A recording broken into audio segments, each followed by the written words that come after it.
As you can see, we have the check engine light on, and so today we're going to be making a repair to eliminate this check engine light. We took it to AutoZone and they said it was code 3497, which is an oil pressure switch.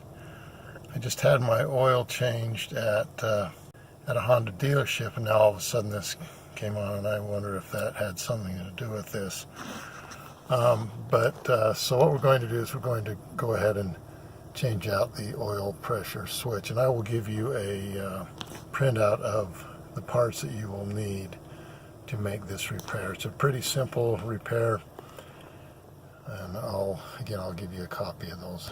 Here's the part number that you will need. It's again, oil pressure switch. It was about $41 at the dealership. You can get them at AutoZone for $29. And then you'll also need this O-ring, which is about $4. And I could not get that at AutoZone, so you may have to get that at the dealership. Here are the parts that you need. This is the switch. This is the O-ring.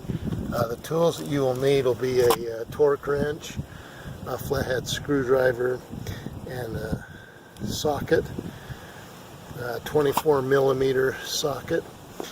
And the first thing that you will want to do is go ahead and remove this cover, and you do that by just taking a screwdriver and turning this, and then just go ahead and lift the cover out. And the oil pressure switch is this right here, this switch right here. So you just need to disconnect it, which I will do. So to remove this, the wiring, you just squeeze in over here, just squeeze this part, and it will pop right out. And there you can see the oil pressure switch. You'll then go ahead and get your 24 millimeter socket. And as you can see, I'm also using an extension, but you just go ahead and remove the part.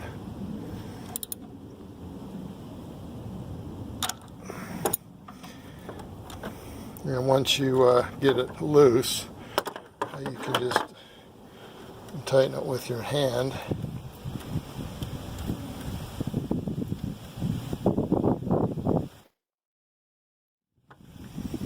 This is what it looks like, and you can see there is the O-ring that we will also have to remove. So you just get a flathead screwdriver and remove that. You might even possibly be able to use that again. Now we just used our finger. It's a little bit warm in here to remove the O-ring, but you may need to use a flathead screwdriver to pry that out. So basically all you need to do is just go ahead and throw in the new O-ring, which we will do, and also put in the new part, and hopefully that will, after they told me to give it 24 hours of driving, and then the code will be removed. If not, I'll have to take it in and have them remove that. But one other thing is, when I did went to AutoZone, it read that it was the front oil pressure switch. There are actually two of them. There's one on the back side, but it said it was the front. So I'm just replacing the front, but you can also remove the one from the back side. It's probably a lot more difficult to get to. I can't even see it, but anyway, I only have to remove the front pressure switch, so luckily I don't have to. Well, there it is right there. You can see the oil pressure switch right there. So, but I don't have to remove that. I'm just replacing the front switch. So again, I will just take the new O-ring and place it in.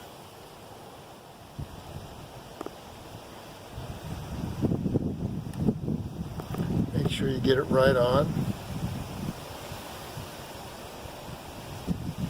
It should just slide right in. Then push it down so that it's nice and snug. Looks like we're good. Well, you want to do this while your engine's cool. Unfortunately, mine's a little bit warm. So we've got that on. It seems to be nice and snug. You don't want to compress it. Now we'll get our new part and put that on. When you go to put this on, there is a plastic cap on here that you'll have to remove. And then you just go ahead and screw this part in. And you want to do it, start it out just put it in with your hand. You don't want to take the risk of stripping it when you put it in. Just get it so that it's snug, and then we'll use the torque wrench to tighten it up. So we have our torque wrench all set up. We'll go ahead and tighten that.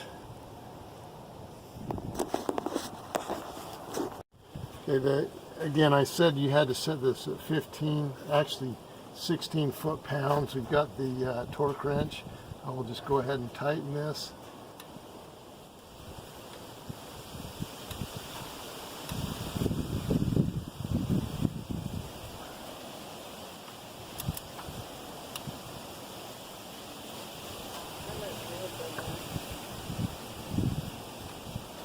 And there you have it. Now the next thing we need to do is just go ahead and put the clip back on. Here's the clip. We'll just go ahead and put that on.